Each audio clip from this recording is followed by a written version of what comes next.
மச்சம் இருக்கு.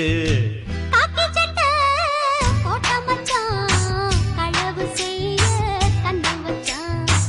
கண்ணம் வைக்க வந்த மச்சான் கன்னத்துல கண்ணம் வச்சான்.